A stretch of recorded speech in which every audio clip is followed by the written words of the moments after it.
So you're ready to do your first triathlon. You made a good choice. Perhaps you've been a runner or a biker or a swimmer in the past, but now you're ready to combine all the sports into one single awesome race. Well, today we're going to be talking about a few mistakes that beginner triathletes often make and how you can avoid them. Let's get started.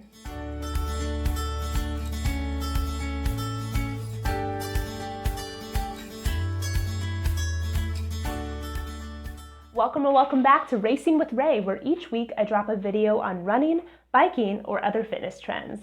So if that sounds fun to you, be sure to hit subscribe below so that you don't miss anything. The first mistake that some beginner triathletes make is not doing any brick workouts before the race. Now, a brick workout is about doing more than one sport in the same training session. On race day, you'll be doing a swim, then a bike, then a run, like you're layering on bricks. So it's important when you do a training session to be able to go from at least a bike into a run without feeling drained and exhausted. I've found that when I try to do this, my legs feel a little bit like jelly, and it's hard to determine how fast I'm going. I may come out of the gate going too fast and not be able to maintain my pace, or I may start out too slow because I'm not really sure how my legs are feeling and how this translates to how fast I'm running. One way you can do this is by going to the gym like I did, taking a cycling class or getting on the stationary bike on your own, and then afterwards hopping on the treadmill. It's a really easy way to do it because you don't have to find a place to store your bike when you go into your run. But honestly, this doesn't take the place of going for a bike ride outside and then going for a run on the actual pavement. It will feel different. So I recommend trying this a couple different ways, making sure you're used to going for a run right after a bike ride so that on race day, you're not surprised. The second mistake that beginner triathletes often make is to not practice swimming in open water before the race. Now, some triathlons do have the swim portion done in a pool, and that's great, but a lot of them are done in a lake or in the ocean. So be sure to find out which way your race is and practice some swims in the lake or ocean so that you can prepare for race day. I made this mistake when I was first starting out because my swim was done in an ocean.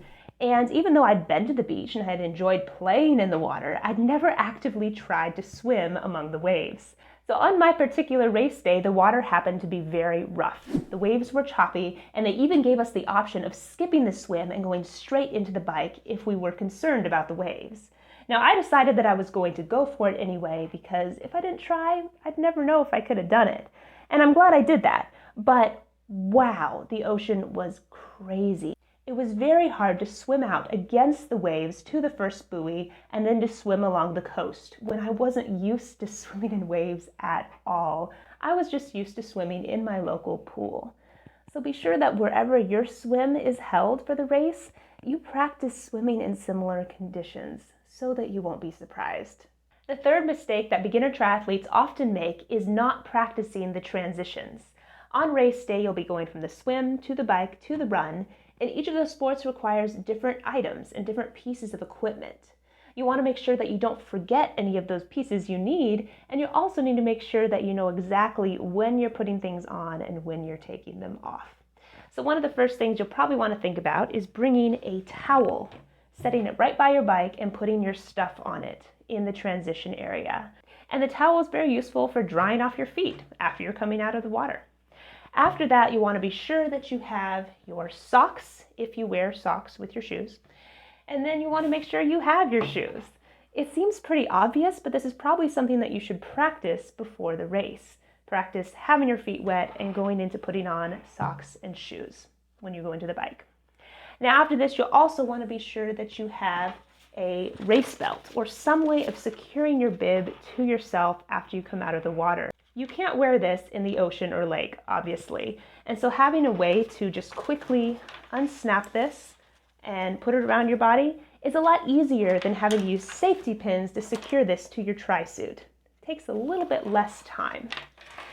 Another thing you want to think about is making sure you have your water or multiple water bottles in the transition area, as well as food if you think you're going to need to refuel.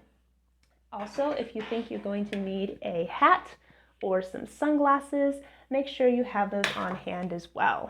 Just think through each of the pieces that you might need Lay them out and practice going from one sport to the next so that you don't forget anything. Another thing you want to be sure to remember is your bike helmet. Not only having it in transition, but putting it in a place where you know you won't forget it. During the race that I ran, I was told that if I got on my bike without having this helmet on, I could be disqualified.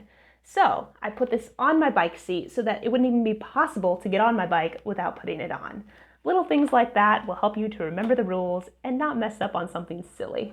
Practice makes perfect, even for transitions. Now, the fourth mistake that beginner triathletes often make is spending too much money before they've even done one race. Now, there's a lot of gear that you can buy for triathlon, particularly for the bike. Sure, you could spend $5,000 to $10,000 on an awesome triathlon bike. You could buy aero bars and clip-in pedals and bike shoes, and the list goes on. But you really don't need to do anything crazy.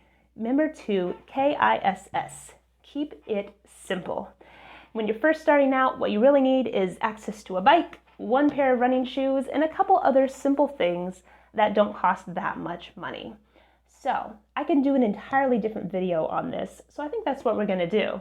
Tune in next week to hear me talk about the 5 things that you really need to spend money on before your first race, and the 5 things that you really don't. Be sure to hit that subscribe button and hit the little notification bell so that you can be notified when that video is ready to go. Hey guys, if you like this video, be sure to give me a big thumbs up, and I will see you next week.